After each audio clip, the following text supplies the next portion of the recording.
Well, I'm so disappointed with Nigeria right now. I'm very, very disappointed with Nigeria right now. Looking at the type of players that they have, coming to South Africa, knowing that they need to win, it's a do or die situation, and display the kind of football that they display, I am so very, very disappointed.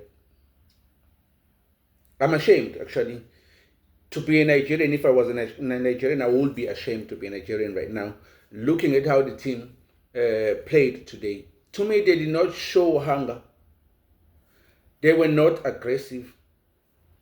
They were lazy. They didn't show that they need a total of 3 points. To me, it was like they was there for the occasion, for the sake of being in South Africa, for the sake of being at the game. I just couldn't understand why I'm saying that. If you look at how South Africa broke their momentum, because they did have a momentum after they scored that handball goal beginning of the first half. If you look at South Africa, how they build up from the back using goalkeeper and two center backs, Nigeria didn't even try to press them. Maybe the absence of Victor Osimhen was evident in this game today, because there was no hunger with their strikers. They were supposed to press South Africa up front if they wanted to win this game.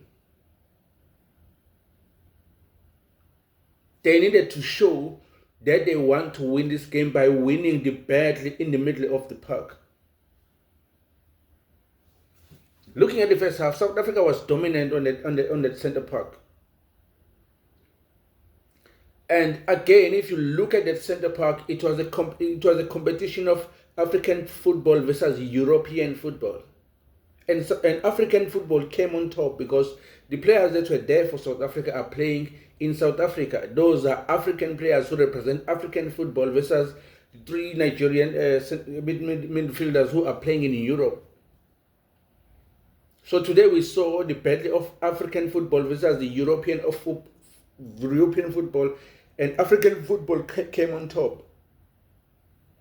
But I'm very disappointed with Nigeria right now. They didn't show hunger to win this game. It's like they were there for the occasion. It's like there's something that's going on behind closed doors or behind the curtain or in the nation of Nigeria that they were actually daunted or daunting, not wanting to win the game but just playing the occasion. I'm very, very disappointed with Nigeria. I'm not a Nigerian, I'm a South African, but from what I saw to the Nigerian team, I'm very, very disappointed with the display that I saw. They did not show any hunger to win that game.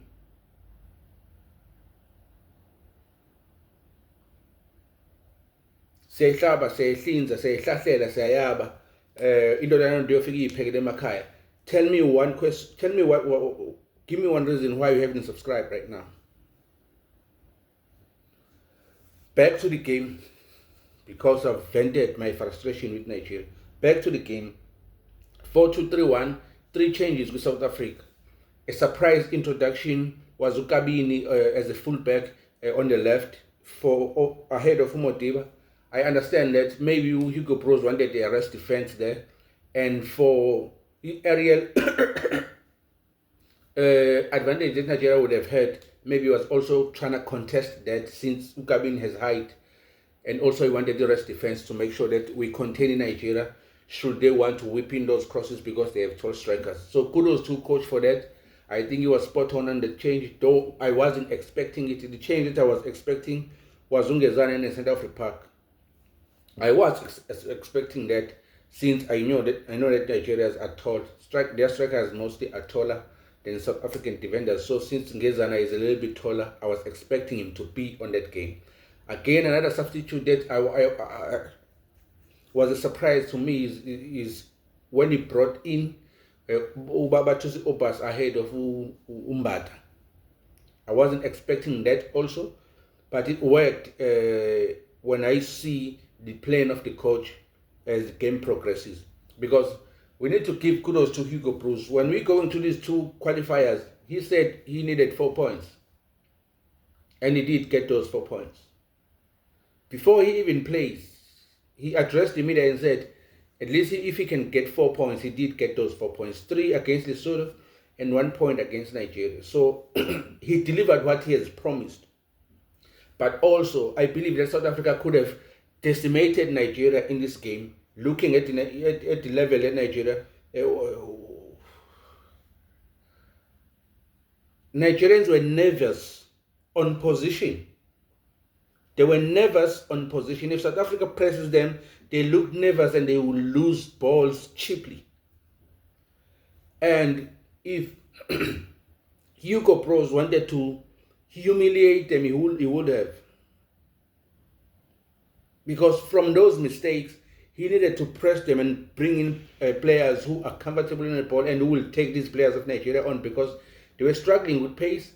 They also were nervous on position, and they were finding it hard also to mark the players who are skillful. So I would have capitalized on that and pressed them very, very hard and decimate them if I were the coach, Hugo Bros. But he wanted 4 points, so he got 4 points. So kudos to him.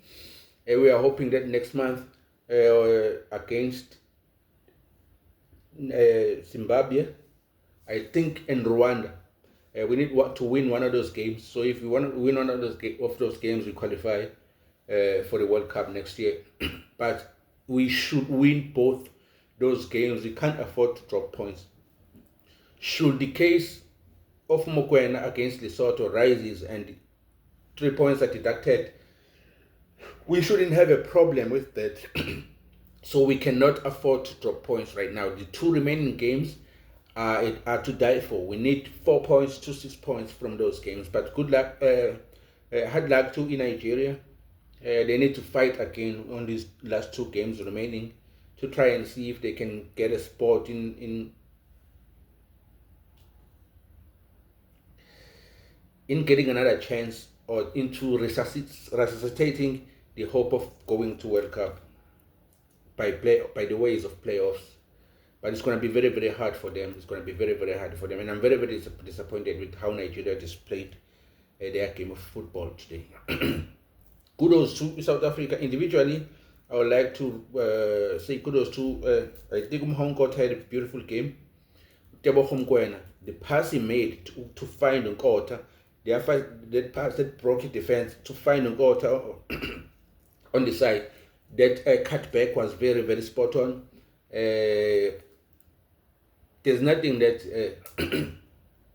the captain of Nigeria would have done there, because if he did not touch that ball, it was going to fall for Ulaidi Foster, and he might have scored that ball also. So it's something that happens in the game of football.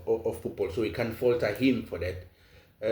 Another good run was, I think, that it's Bass. He had a good run for Nigeria that resulted in a goal, though it was a handball.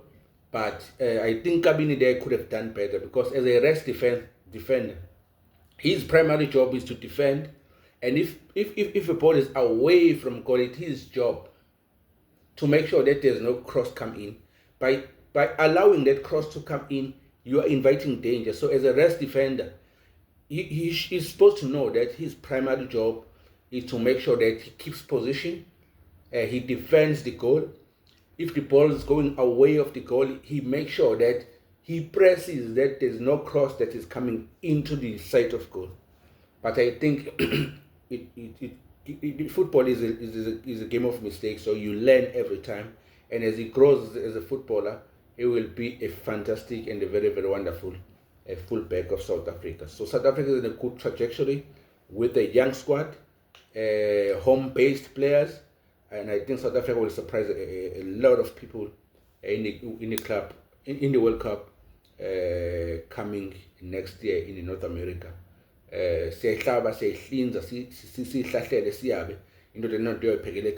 Give me one reason why you have not subscribed right now.